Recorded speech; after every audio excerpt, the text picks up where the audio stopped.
Greetings. My name is Steven Schwartz, and I'm one of the designers of Slash and Spells, along with my co designer, Floyd Liu. I'm very excited to share a little bit more about Slash and Spells. Slash and Spells is for 2 to 4 players, plays 30 minutes per player, and is for ages 14 and up. The objective of the game is to score the most knockdowns by the end of round 7 in one of 2 different game modes: free for all, as you fight for only yourself and glory, or team battle, where you and a partner team up and unleash amazing combinations of your character's abilities. Slash and Spells is a hero building battleground and a puzzle as you focus on knocking down your enemies by leveraging engaging hand management combos, as well as limited resources and positions around the board, a creative action selection system with a very unique action mechanic that evolves during play that I'll cover later, as well as strategically unlocking your hero's abilities via the unique relic system we have and the tech tree located below. Each hero in Slash and Spells, of which there are 6, is an asymmetrical hero with unique abilities that tie into the 3 relics on the board. As you can see with this red relic, this power relic, we have 3 different colors of relics. Red stands for power, blue is control, and yellow is growth. When you acquire a relic by using your sprint action, which allows you to move and pick up a relic, you may immediately slot that relic to your board, unlocking your unique character's powers. In this case, Felifar's first power in his Dark Fire tree is to summon Dark Fire, a living fire that increases its fire level and damage as it moves around the board, inflicting terror. He has 3 other unique abilities that tie into the other different paths that he has, such as a Voidling that can move, swap spaces, and his master Balhazar, a demon lord that actually comes onto the board and has his own unique magical action selections, as well as a way to grow your character's attributes, another key part of the game.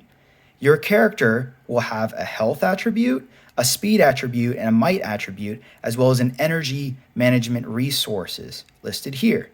If you increase your speed, you can move further when you sprint. If you increase your might, you'll deal more damage with your basic attack. There are other actions such as Train, which increase your attributes. Some cards and some parts of your tech tree also do that as well. Each character is very unique and designed with different principles in mind, so you'll find that all the characters offer a very fun and unique playstyle for every level of gameplay. Halford here, one of our knights, gains unique stances, as well as increases his power levels across the board. We have Kotoko here, the Nightblade, who uses poison and actually doesn't have any attributes as our entry-level player for new players. Magnora over here, a rock giant, who brings trees, rocks, and taunt spaces onto the board, as well as has to manage a balancing rage mechanic.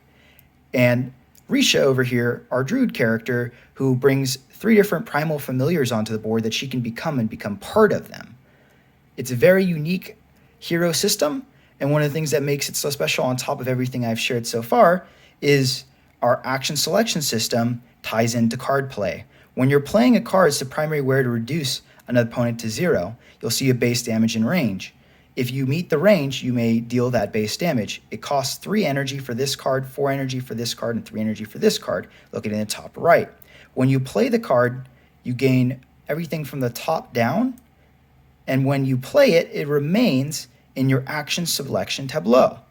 You can play up to 3 cards. As you play a card, it slides to the right. And you would fill it up, and you can have up to 3 cards here. And all of them will become future action selections. So now that I've played these cards, as soon as I play them, I can actually slot them. You'll see here you may gain 1 move plus this text here. So you can always gain actions from your action selection. In addition, here is the board setup for 2 players. You'll notice there's a variety of different relics located throughout the board, making it a challenge as everyone competes for similar or different relics that are further or shorter away. In addition, turn order is dictated in the first round by drawing a zone token determining where you spawn. So if I drew a 4, I'm going to start here and potentially probably go last because someone's going to draw something smaller than me. So now that player would go first and spawn on 2 and move their standee to 2. Another interesting aspect of slashing spells is the board here. As the rounds move, items will come on out, along with master relics, which can be slotted for any relic. In addition, the turn order is variable based on the highest energy at the end of the round, so you're always competing for positioning on the turn order. There's also great incentives and disincentives to move into certain positions. Barricades prevent damage for your hero, saving you. Hazards increase the damage you'll take when attacked, and encounters immediately stop your character's movement when you enter and summon a unique monster that will curse you. And that's just basically a little bit about slashing spells. Thank you for your consideration for an Ion Award.